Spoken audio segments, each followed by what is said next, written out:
Oh, good morning, everybody. It's about 7 o'clock out here with Delaney and Bear. And I was going to head out to catch the sunrise. I keep trying to get out to the beach, but unfortunately, my tire on the Volkswagen picked up a screw. So I've got a slow leak, so I just don't want to drive it that much. But I'm going to take it over to Carl's house and plug it.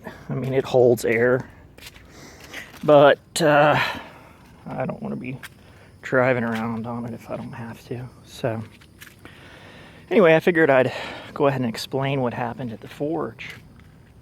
Well, it's such a physically demanding job, and the hours are early. And Kara works in the evening, and me on that schedule gave me virtually no time to see her at all.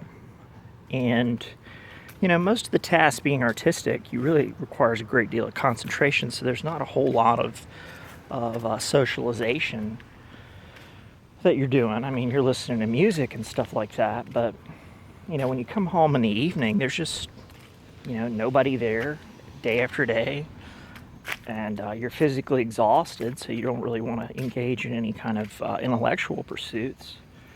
So your body's starved for calories. So after work, I was starting to drink a couple of beers here and there, and then a couple came, like 6, and then 6 became 12, and then 12 became 18, and it was a very insidious effect because, I swore off hard liquor after my stomach surgery, and, I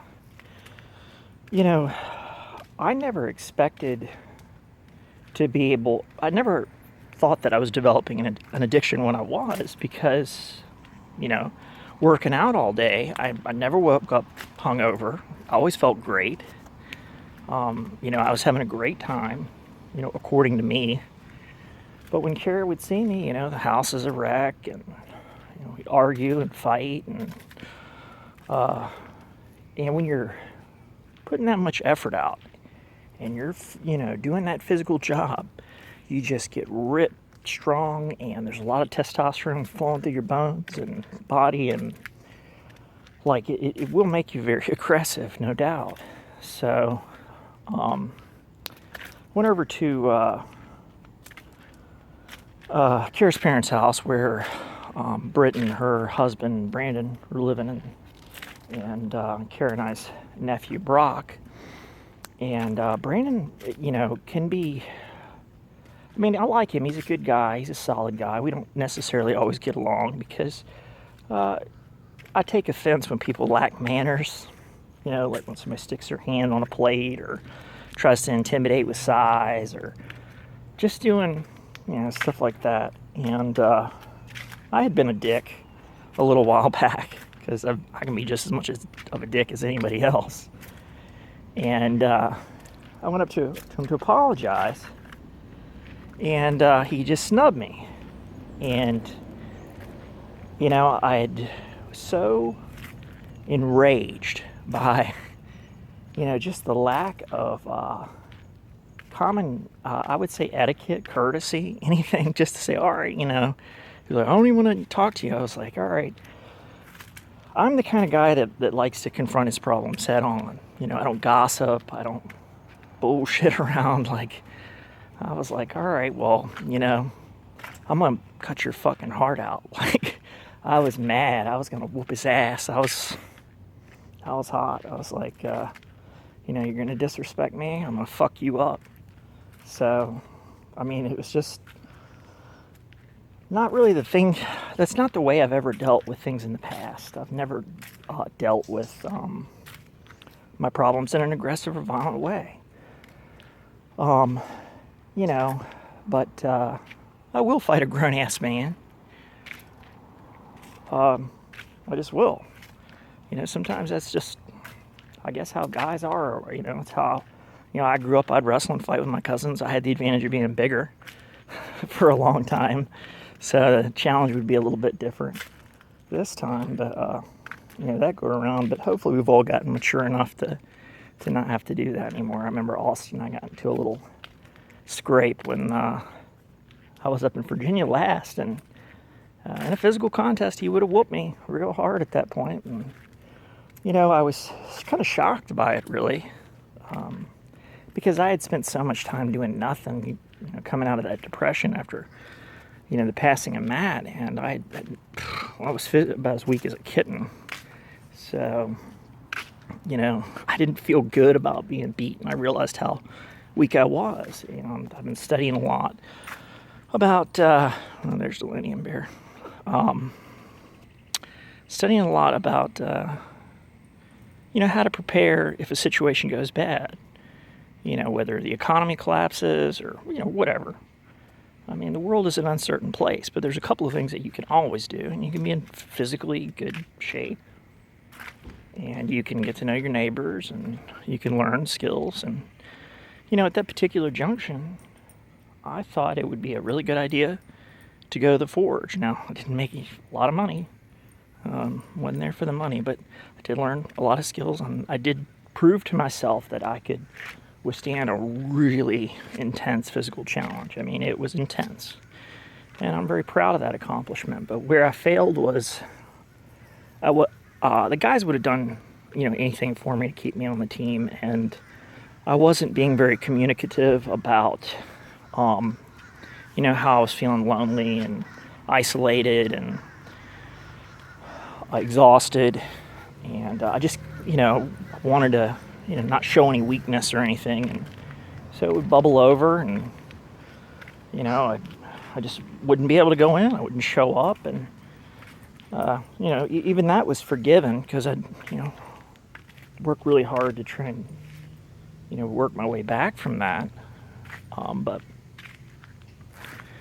when I realized that the alcohol was such a problem, Kara and I realized something had to change, something had to give, and it wasn't as simple as just, quit drinking and or whatever. It mean that, to be happy and have some fulfillment in life.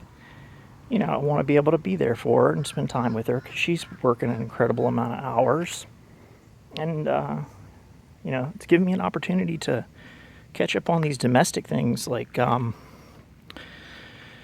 keeping the house clean and doing the dishes and making sure she's got good food to eat, and, I've got good food to eat, saves a ton of money. If anything, while I was working, I actually lost money. I actually materially have less over that experience than I do now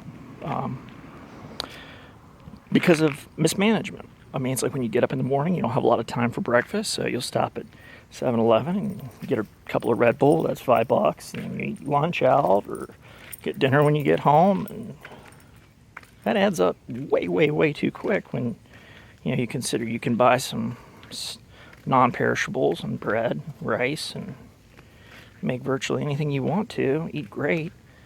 You just have to have the time to do the dishes and prepare the meals and such. So that's basically the short of it. And I'd like to apologize to the guys because I just didn't. I didn't even quit. I just disappeared. I just never went back, and that's something that brings me great shame because, like I say, I'm kind of a deeply private person, and when I fail, I don't like to have to explain myself. I don't like to have to make excuses. I don't even like to have to tell the truth when I failed. Failure bothers me that much. So I'd rather just go into hiding and instead of dealing with the situation. So I'm working on trying to figure out how I'm going to resolve that in my life too. Come on, Bear. Bear. Hey. Come on, bud. All right, let's sit down.